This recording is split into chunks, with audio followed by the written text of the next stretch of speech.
Yes, yes, he is. I just finished doing the preview for Leverkusen.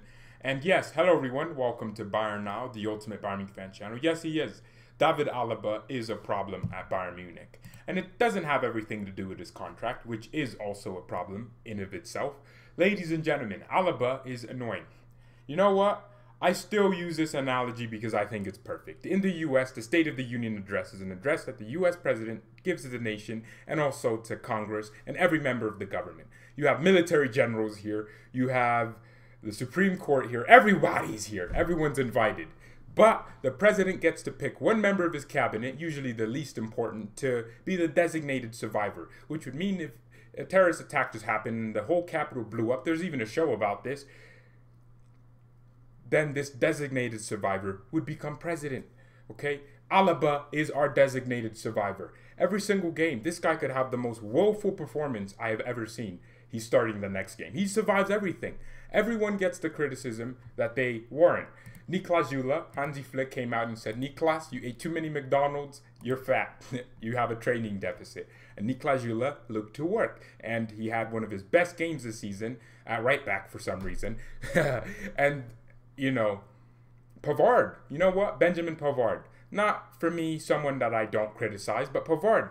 Pavard has had his bad string of games, and Hansi said he will get back to his best. So clearly, Flick acknowledged that Pavard had been playing not to his standards, and he said he'll get back to his best. And Pavard is working on it. Davies got dropped from the team. And that maybe was because Lucas Hernandez just started playing really, really well. But he got dropped from the team. I didn't know why because I thought Davies didn't do anything wrong. But Flick came out and said Davies needs to get back to his form from last season.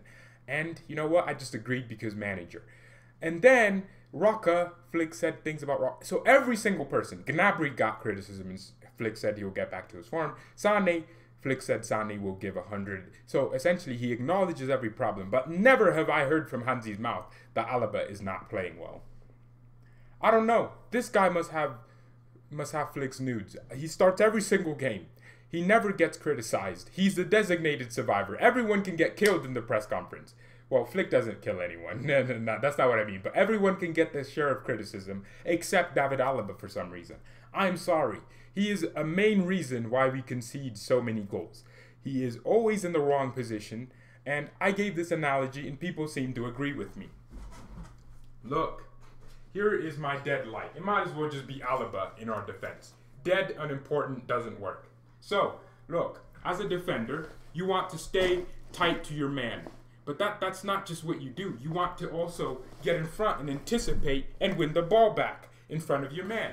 Alaba, for some reason, always does this. Nah, it's so weird, man. No. Let me demonstrate this. Alaba, so many times in a game, you'll watch him, he'll run up to his man, and then for some reason, he won't want to commit all the way, and he'll just run back like a little coward sometimes. I don't get it. Oh my goodness, man. I do not get it. It's so odd. He'll run in front, and then he'll hesitate and then come back. It doesn't make sense. What is this, non-existent defending Phil Jones? What in the Phil Jones are you doing? And on top of that, he gets rested when you should be resting all the time because you should be sitting on the bench. Niklas Zula is better than Alaba center back. And you know what? If you go watch the Lucas Hernandez versus Alaba video, where I explain the strengths of both and the weaknesses of both players, you should definitely check that out on the channel. I'm not putting it on the eye because I can't care about that. But I said, Alaba, your best trait is on the ball. On the ball, you can pass to anyone across the pitch. You could be in Neuer's position, and you could get that ball to the opposition goalkeeper if you wanted. He had an excellent range of passing, and especially his passes in between the lines. Does he even make those passes anymore? Because he's so busy trying to clear the ball all the time. He loses passes. I don't know. I feel like our entire back line is struggling from passing well. It's almost like everyone just forgot how to pass. I don't know. So Alaba's a main culprit, and he was so important for how we built in between the lines, which is why we don't score as many goals. Arsene Wenger came out and said, without Alaba, Bayern Munich would score 15% less goals, which I agreed with because I understood what Alaba did for our team in terms of building up. But he doesn't do that anymore. So what's the purpose of playing him? Because defensively, he's shaky, like I just explained and illustrated and demonstrated, making myself look stupid. But he has a lot of issues. And outside from that, as a normal human to another normal human, I can tell he's playing with the idea of a contract. He's playing with the dispute within the club in his head. That's normal. There's no way he could avoid it. He's not a robot. He's clearly thinking about, oh, I wanted $1 billion a month, and they didn't give it to me. You know what, Alaba? I'll cover your wages for this month. The way you're playing, you know what? I could cover your wages. Here's $1, $1 US. Take that, man, because you deserved it. Those are your bonuses for how well you've been playing. This guy wants 10 million, and it's not helping his form. And also, here's another perspective. Alaba will leave us in 5 months. Around June 30th, his contract is up, and July 1st, he leaves Bayern. The same way Alvaro Odriozola and Ivan Perisic, they left Bayern. The same way Alaba will also leave Bayern, because he's almost at that point a free agent. And especially in January, in about 12 days from now, 13 days, on January 1st, from that point on, Alaba can negotiate with everyone, including teams in the Bundesliga and outside of the Bundesliga. He can go anywhere in January, but Bayern won't do that, but he can negotiate starting from January. He's leaving us. There's no debating this. He's leaving for free to go earn a 40 million paycheck every week. He's leaving. So what's the purpose of us playing him every single week? How is that benefiting our future team? Don't we want to build a project around the players that want to be here? Don't we want to build a partnership with Niklas Jula and Lucas Hernandez? We want to build a partnership with the long-term players. Niklas wants to be the best center back in the world. Why not just play him? Why are we so adamant about Alaba and Boateng? Boateng's also going to leave next year, but that's a topic for a different day, because Boateng will leave not because he wants 50 billion a year, but because he's older, 32 years of age, and he's leaving to make room for Upamecano and some other players and the young players coming through. So with Alaba, there's no long-termism in that. We're just playing him solely because we feel like we should. I don't feel like Flick is playing him based off form. So Flick does acknowledge that players can be out of form, but he won't acknowledge that Alaba's out of form. Flick talks about how we want to keep a clean sheet. I want to keep a clean sheet too. I'm not nobody's laundromat, but I want us to keep some clean sheets, man. But he won't drop Alaba. For what reason? Alaba has Hansi's nudes. That's my conclusion from this. Because it doesn't make any sense for him to be starting every game. And here's the thing. In our last watch along, guys, remember whose face I put on that? Alphonso Davies and David Alaba. I put that in there, and someone was like, Davies isn't playing. Alaba, well, why is your thumbnail including Davies? It's because I knew the decision isn't between Davies and Lucas. I know for sure Davies will start tomorrow. I feel like it's happening. I know for sure. But you know who's going to not play? Lucas Hernandez. Alaba's going to start. So it's never between Davies and Lucas per se. It's always about Alaba starting and whoever side piece wants to go a left back. It's never about Alaba and Davies and Lucas. It's just between Davies and Hernandez as to who's going to start where and when. It's Alaba's just excluded. His position is untouchable. And this goes back to a story where Flick made Alaba his defensive chief. Hansi, you're the best manager in the world. And you play Alaba. Somehow you won games with Alaba playing.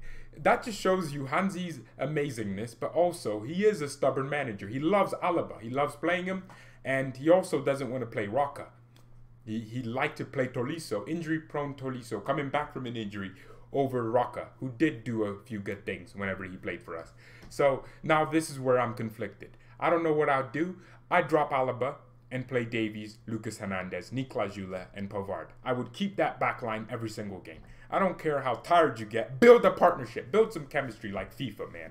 You need to build the chemistry with players that want to be here for the long term. Davies must feel weird that he'll play very well. Remember, Davies played very well against, what game did we have before? Lokomotiv Moscow. He completed like 1 billion dribbles. He was amazing. We kept a clean sheet for the first time since Eintracht Frankfurt. And guess what? Alaba didn't start the game. So Davies played well. And then the next game, I believe he played again. Did he play the weekend of that game? No, he got dropped. Did he not get dropped? Right, someone got dropped. Someone definitely got dropped. And then Davies got dropped after the Lokomotiv Moscow game. Lucas played. And then it's almost as if like Davies gets sacrificed if he has a... No. Davies did start that game. I don't remember what game it was, guys. But I think Davies started and then he didn't play as well. Yeah, he didn't have his best game and then he got dropped. Yeah, so Davies got dropped for a bad performance. But Alaba never gets dropped for a bad performance when he puts them out week in, week out. It doesn't make any sense to me. So clearly our manager knows when a player doesn't play well, except Alaba for some reason. Hansi, please, I love you. Just stop playing Alaba, please.